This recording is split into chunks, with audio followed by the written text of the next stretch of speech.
Morning Odisha आसंतु आजिर मुख्य खबर उपरे नजर पकाइबा पूर्वरु आपणक भल पाइबा स्वरूप गोटे गोटे लाइक निश्चय करिवे एवं चैनल को सब्सक्राइब करिवे। नंबर 1 इस्राएल प्रधानमंत्री को बाइडेन का कड़ा वार्ता मते बोका बनैबा बंद करंतु। ईरान ने हमासर राजनैतिक मुख्यंक हत्यारे संपृक्ति थिबा नै इस्राएल एपर्यंत स्वीकार करि नाही, किंतु समग्र विश्व रे इस्माइल हानियेंक हत्या पछरे इस्राएल हाथ थिबा कहा जाउची। एही हत्यार समय एहाकु नै मध्य प्राच्य रे देखा देइतिबा युद्ध आशंका अमेरिका को क्षुब्ध करिछि। युद्ध परिस्थिति रे इस्राएल सह अमेरिका रहिबो बोली कुहा जाइथिले मध्य इस्राएल प्रधानमंत्री बेंजामिन नेतान्याहू केतेक पदक्षेप को अमेरिका राष्ट्रपति जो बाइडेन विरोध करिसेंती। इस्राएल प्रधानमंत्री को अभिमुख्य को नै बाइडेन विरक्ति प्रकाश करिबा सह मते बोकाय बनैबा बंद करंतु बोली कहिसेंती। इस्राएल टाइम्स रे प्रकाशित एक रिपोर्ट अनुसार बाइडेन निकट रे इस्राएल प्रधानमंत्री सह दीर्घ समय धरी फोन ने कथबार्ता करिथिले। एही समय बाइडेन क्रोधित होई नेतान्याहू को कहिथिले जे मो सह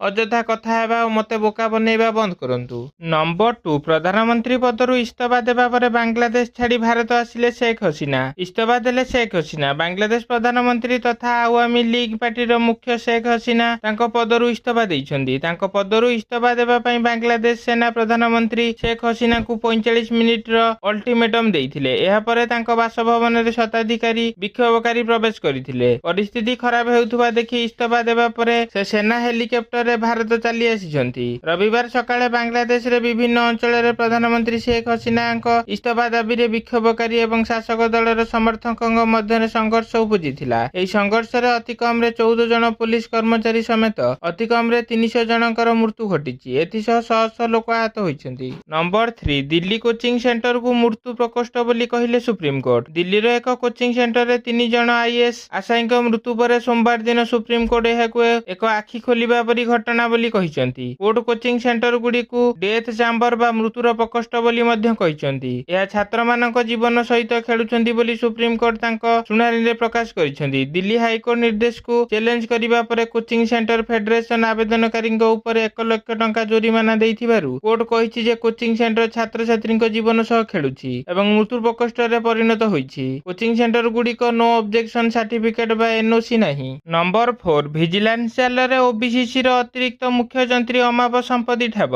विजिलेंस जाल रे पड़िथिबा Odisha bridge and construction corporation OBCC रो अतिरिक्त मुख्य जंत्री प्रदीप कुमार रथंक अमाप संपत्ति देखि ताजु विजिलेंस टीम। प्रदीप कुमार रथंकर 42 रु अधिक फ्लैट भुवनेश्वर रे 2टी दामी फ्लैट, भद्रक राजधानी रे 2टी 3 महला घर, राजधानी मेडिसिन स्टोर, ढेंकानाल रे क्रशर यूनिट 88 लाख, जमा गोटिए 4 चकिया 2टी जेसीबी ठाब होईछि। एहा छडा सुना हार, ब्रेसलेट, मुदी, रूपा कॉइन आदि मध्य जबत होईछि। एने अतिरिक्त मुख्य जंत्री प्रदीप कुमार रथंक सत्यनगर घरे पहुंची कटक विजिलेंस एसपी तदंत प्रक्रिया को त्वरान्वित करिसेंती। नंबर 5 सर्वग्राही भूस्खलन रे छारखार वायनाड सप्ताह परे भी सरुनी उद्धार कार्य। केरल वायनाड भूस्खलन विपर्यय रे 7 दिन परे भी सरुनी जीवन खोजा। युद्धकालीन भित्तिरे ऑपरेशन चलाइछंती सेना और एनडीआरएफ समेत विभिन्न संस्था। विराट पत्थर हटाई पूरा पोती होई जाइथिबा घर भितरे किए फसित ध्वंसावशेष तले किए पोती रहिछि ताहा जानिबा कष्टसाध्य होई पड़िछि। माटी तळु मनीष खोजिबा पई प्रस्तुत स्वतंत्र डेन राडार आसीथिले भी ताहा फेल मारुछि। तथापि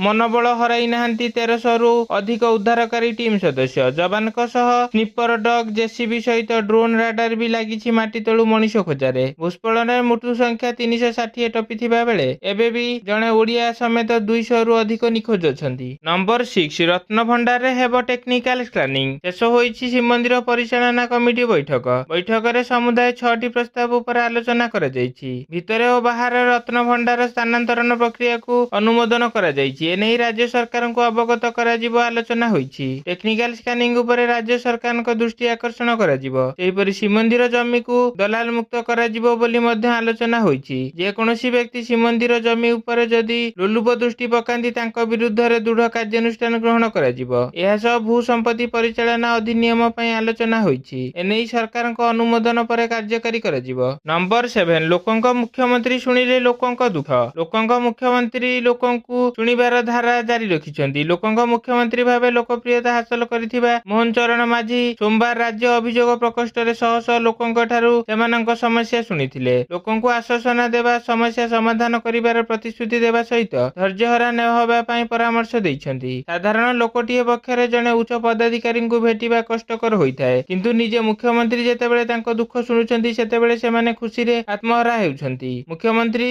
ଆଦରପୂର୍ଣ୍ଣ କଥାରେ ସେମାନେ ଆନନ୍ଦିତ ହେଉଥାନ୍ତି। ମୁଖ୍ୟମନ୍ତ୍ରୀଙ୍କ ଠାରୁ ନିର୍ଦ୍ଦେଶ ପାଇ ଅଧିକାରୀମାନେ ମଧ୍ୟ ତତ୍ପରତାର ସହ ଲୋକଙ୍କ ଅଭିଯୋଗକୁ ସମ୍ପୃକ୍ତ ବିଭାଗକୁ ତ୍ୱରାନ୍ୱିତ ପଦକ୍ଷେପ ପାଇଁ ଗ୍ରହଣ କରୁଥାନ୍ତି। ନମ୍ବର 9 ଆସିବ ନୂଆ ବ୍ରଡକାଷ୍ଟ ବିଲ୍, ଚିନ୍ତାରେ ଡିଜିଟାଲ କରେଣ୍ଟ କ୍ରିଏଟର୍ସ। ନୂଆ ବ୍ରଡକାଷ୍ଟ ବିଲ୍କୁ ନେଇ ସବୁଠି ଉତ୍କଣ୍ଠା। ଟେଲିଭିଜନ ନେଟୱାର୍କ ଆକ୍ଟ 1995ରେ ସ୍ଥାନ ନେବାକୁ ଯାଉଛି ବ୍ରଡକାଷ୍ଟିଂ ସର୍ଭିସ ରେଗୁଲେସନ ବିଲ୍ 2024। ନୂଆ ସୂଚନା ପ୍ରସାରଣ ମନ୍ତ୍ରାଳୟ ଏହି ବ୍ରଡକାଷ୍ଟ ବିଲ୍ର ଡ୍ରାଫ୍ଟ ପ୍ରସ୍ତୁତ କରିଥିବା ଜଣାପଡ଼ିଛି। ତେବେ ଏହାକୁ ନେଇ ଆରମ୍ଭରୁ ଦେଖାଦେଲାଣି ବିବାଦ। ସୂଚନା ଅନୁଯାୟୀ ଏହି ଅଧିନିୟମ ଲାଗୁ ହେଲେ ଇନଫ୍ଲୁଏନ୍ସର କିମ୍ବା ସୋସିଆଲ ମିଡିଆ ପେଜ ଗୁଡ଼ିକ ଯେଉଁମାନେ କଣ୍ଟେଣ୍ଟ ତିଆରି କରୁଛନ୍ତି କିମ୍ବା କରେଣ୍ଟ ଆଫେୟାର୍ସ କିମ୍ବା ଅନଲାଇନରେ ଅନ୍ୟ କୌଣସି ନ୍ୟୁଜ ପ୍ରସାରଣ କରୁଛନ୍ତି ଡିଜିଟାଲ ନ୍ୟୁଜ ବ୍ରଡକାଷ୍ଟ ଭାବେ ଶ୍ରେଣୀଭୁକ୍ତ ହେବ। ନୂଆ ବିଲ୍ ଲାଗୁ ହେବାର ଗୋଟିଏ ମାସ ମଧ୍ୟରେ ସୋସିଆଲ ମିଡିଆ ଇନଫ୍ଲୁଏନ୍ସ ଓ ଏକ ନିର୍ଦ୍ଦିଷ୍ଟ ସୀମାରୁ ଅଧିକ ୟୁଜର୍ସ ଥିବା ଡିଜିଟାଲ କ୍ରିଏଟର ମାନେ ଭାରତ ସରକାରଙ୍କୁ ସେମାନଙ୍କ ଉପସ୍ଥିତି ସମ୍ବନ୍ଧରେ ସୂଚନା ଦେବେ। ନମ୍ବର 10 ମୌସୁମୀ ଟ୍ରଫ୍ ଲାଇନ ସକ୍ରିୟ ପ୍ରଭାବରେ 7 ଦିନ ଧରି ହାଲୁକାରୁ ମଧ୍ୟମ ଧରଣର ବର୍ଷା ସମ୍ଭାବନା। ଆସନ୍ତା 7 ଦିନ ପର୍ଯ୍ୟନ୍ତ ରାଜ୍ୟରେ ହାଲୁକାରୁ ମଧ୍ୟମ ଧରଣର ବର୍ଷା ସମ୍ଭାବନା ରହିଛି। ଖାସ କରି ଆସନ୍ତା 4 ଦିନ ଉତ୍ତର ଉପକୂଳ କିଛି ସ୍ଥାନରେ ପ୍ରବଳରୁ ଅତି ପ୍ରବଳ ବର୍ଷା ହେବାର ସମ୍ଭାବନା ରହିଛି। ବର୍ତ୍ତମାନ ମୌସୁମୀ ଟ୍ରଫ୍ ଲାଇନ ସକ୍ରିୟ ରହିଛି। କଟକ, ପୁରୀ, ଖୋର୍ଦ୍ଧା, ମୟୂରଭଞ୍ଜ, କେଉଁଝର, ଦେବଗଡ଼, ଝାରସୁଗୁଡ଼ା ଜିଲ୍ଲା ମାନଙ୍କରେ ବର୍ଷା ହୋଇପାରେ। ରାଜ୍ୟରେ ବର୍ତ୍ତମାନ ସ୍ୱାଭାବିକ ବର୍ଷା ହୋଇଥିବା କହିଛନ୍ତି ଆଞ୍ଚଳିକ ପାଣିପାଗ କେନ୍ଦ୍ର ନିର୍ଦ୍ଦେଶକା।